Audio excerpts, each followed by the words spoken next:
जब से कोरोना विश्व भर में आया, भारत में भी आया, तब से भारत ने सबसे अच्छी तरह से लड़ाई पूरे विश्व भर में लड़ी है।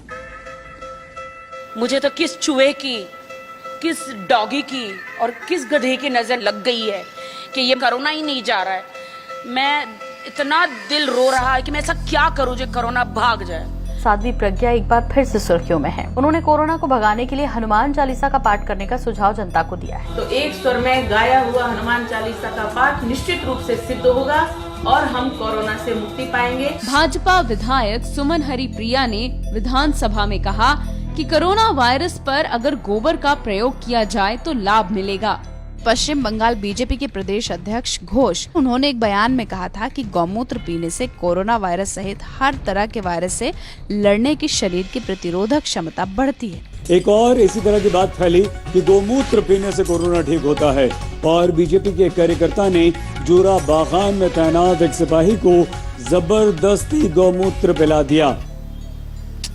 ये साहब राजस्थान के सवाई माधोपुर से बीजेपी के मेंबर पार्लियामेंट हैं। जनाब ने कोरोना को लेकर कई बड़े बड़े दावे किए थे। कहा था शंख बजाने से कोरोना नहीं होता, कहा था शरीर पर मिट्टी लगाने से कोरोना नहीं होता, कहा था आग जलाकर उसके बीच में बैठने से कोरोना नहीं होता। लेकिन इन जनाब की हर तदबीर बेकार हो गई जब ये सब करने के बावजूद वो खुद कोरोना पॉजिटिव हो गए। यहाँ पे उनको कोरोना हो गया। I'm feeling so sad। मैं तो बहुत सैड हूँ, मैं बहुत टेंशन में हूँ।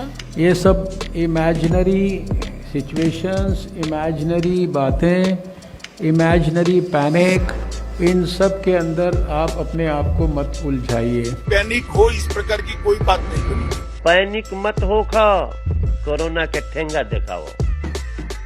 वाह, हम क्या करें, मुझे कुछ समझ में नहीं आ रहा। कोरोना कब भागेगा?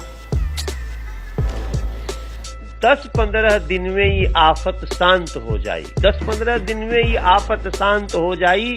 कोरोना के खिलाफ जो युद्ध पूरा देश लड़ रहा है उसमें 21 दिन लगने वाले हैं। अब आप बिल्कुल मत रोना, 14 अप्रैल के बाद चला जाएगा कोरोना। गो कोरोना, गो कोरोना, कोरोना गो, कोरोना गो। लेकिन ये कोरोना ने ना जीना हराम कर दिया है। कोरोना को मत डरोना, कोरोना को मत डरोना, कोरोना को अभी अभी मारो ना। ये कोरोना कहीं मुझे मिल जाए तो मैं उसका गला घोड़ दूं। कोविड आज का दिन में नहीं है, मास्क पहनने की जरूरत नहीं है, तो क्यों बेकार का आप एक पैनिक क्रिएट करें। जब होगा मैं बता दूंगा लोगों को कि आज से पहनो। आप कौन है भाई? देखिए, ये खुद स्वास्थ्य मंत्री हैं। कुछ नहीं हो सकता।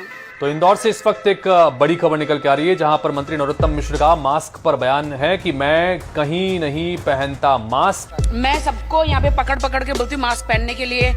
मास्क है, पहले मास्क पहन। किसी कार्यक्रम में नहीं पहनता मैं, इसमें क्या होता है? क्यों विशेष नहीं पहनता नहीं हूँ मैं। मास्क लगा।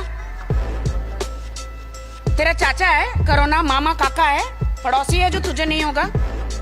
One nation, no mask. You get my point? ना। दोस्तों एक बात सुनो, थोड़ा सा पीछे तो हटो। ये बुम थोड़ा सा पीछे हटो। सोशल डिस्टेंस थोड़ा सा प्लीज आप रखिए। देखिए, जो भीड़ दिखाई पड़ती है हर जगह पे, इतनी प्रचंड मात्रा में भीड़ दिखाई पड़ती है। पीछे दिखाओ भैया, आप आपकी चैनल को विजुअल दिखाकर बताइए। सोशल डिस्टेंसिंग हो रही है यहाँ पे? नहीं हो रही है। क्यों नहीं हो रही? कोरोना सब भाग गया है नरेंद्र मोदी के सवाल देकर करके। अच्छा, मैं आज आपको एक शिकायत करना चाहता हूं। करूं? आपके खिलाफ है शिकायत, करूं? बुरा तो नहीं मानोगे ना? लेकिन मेरी शिकायत जरा देखिए। आज चारों तरफ मैंने ऐसी सभा पहली बार देखी है, पहली बार देखी है। अब बताइए, मेरी शिकायत मीठी है कि कड़वी है? जब 2020 में कोरोना हुआ तो हम लोगों ने ये सोचा ही नहीं कि डिस्टेंस की कितनी जरूरत है। हमने फिर लापरवाही करी, हमने समाज के हमने चुनाव किए। हम क्या चुनाव कर रहे हैं हम क्या हम गंगा स्नान कर रहे हैं? ये सारे कारण भी तो हम एक तरफ कह रहे हैं कि डिस्टेंस होना चाहिए, दूसरी तरफ हम चुनाव कर रहे हैं। अरे जब देश में हम अच्छे होंगे तो चुनाव भी होंगे, हम नहीं होंगे ये शमशान बन जाएगी, तो कौन चुनाव का फायदा लेगा? जब हमें पता था, गवर्नमेंट को पता था कि हाँ ये महामारी है, तो हम उस पर क्यों नहीं ध्यान दिए? गवर्नमेंट आज रैली कर रही है, सब अपने अपने राजनीतियाँ कर रही हैं, लेकिन यहाँ पे एक्चुअल लोग तो मर रहे हैं ना, उससे तो कुछ नहीं हुआ ना, वो तो मर रहा है, वो तो जा रहा है अपने जान से।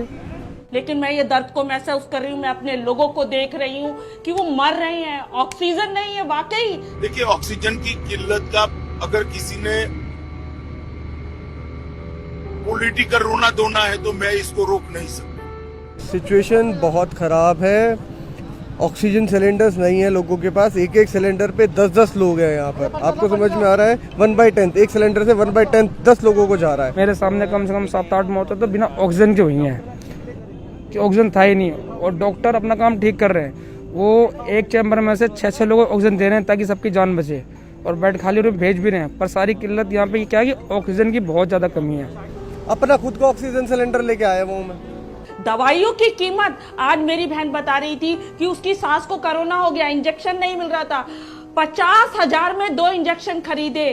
पर्याप्त मात्रा में हमारे पास इंजेक्शन है। और ये जो सामने कोविड का वार्ड बनाया गया है, इसमें सिर्फ एक इंजेक्शन देके छोड़ देते हैं। 3-3 दिन लोग वहाँ पे इंतजार करते हैं कि मैं वो कोविड के वार्ड में जाऊंगा, मेरा इलाज स्टार्ट होगा। 3-3 दिन किसी का इलाज स्टार्ट नहीं हो रहा है। क्योंकि आप सोशल मीडिया पर जितने लोगों को फोन कॉल आ रहे हैं, बस ये आ रहे हैं बेड नहीं मिल रहा है। बेड की भी कमी नहीं है, उपलब्ध पर्याप्त मात्रा में उपलब्ध है। कल रात को हम कम से कम 15-20 दिल्ली के हॉस्पिटल में घूमे, कहीं एडमिट नहीं करा। सारा पैनिक है, कहीं पर और जगह है नहीं। प्राइवेट हॉस्पिटल जाओ तो 2-2, 2.5 लाख रुपए मांगते हैं। कौन देगा इतने पैसे? हम कहाँ जाएं अब पेशेंट को लेके? मैं ये कहना चाहता हूँ, हम कहाँ जाएं पेशेंट को लेके अब? कहीं ऑक्सीजन सिलेंडर नहीं है तो कहीं बेड नहीं है, लोग इस हॉस्पिटल से उस हॉस्पिटल की तरफ भाग रहे हैं। इंफ्रास्ट्रक्चर की जो कमी है वो साफ देखने को मिल रही है। आज इंफ्रास्ट्रक्चर की बहुत कमी नहीं महसूस होती। टोटल चीज कोलैप्स हो चुकी है सर। और देश के प्रधानमंत्री ने कोई भी पहलू ऐसा नहीं छोड़ा है जिससे इस जंग में कोई भी जगह हारने की रह जाए। क्यों चुनाव कराए, क्यों गंगा स्नान कराए? ये तो मैं सरकार से भी इस बात में, मुझे चाहे कोई भाजपा की प्रवक्ता से निकाल दिया जाए, निकाल दे। मैं भाजपा में बाद हूँ, भाजपा की प्रवक्ता बाद में हूँ। मैं समाज की लड़की हूँ, समाज की महिला हूँ, समाज की नागरिक हूँ। दीदी, ओ दीदी,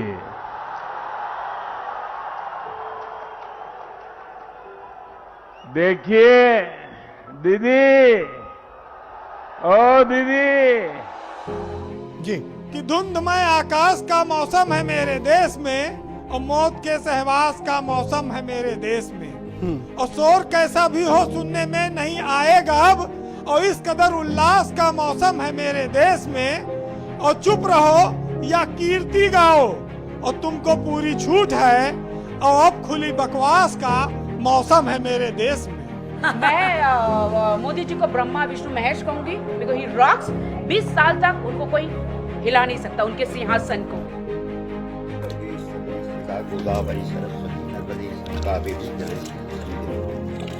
आज देश के अंदर जो ये कोरोना मुक्त रोग आ गया है, ये हमारा पूरे विश्व का और हमारे देश का ये गुप्त शत्रु है।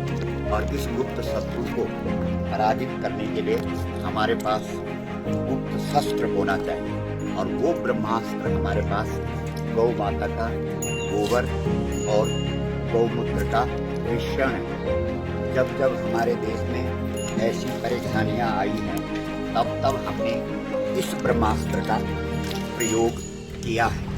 यदि इस देश के अंदर हमारे माननीय प्रधानमंत्री जी इस कोरोना से जागृत करने के लिए जनता के बीच में आह्वान करते हैं कि घंटी बजाओ और ताली बजाओ, और अब आगे 5 अप्रैल को सभी लोग अपने अपने घर में दीपक जलाएं, ऐसा आह्वान कर सकते हैं।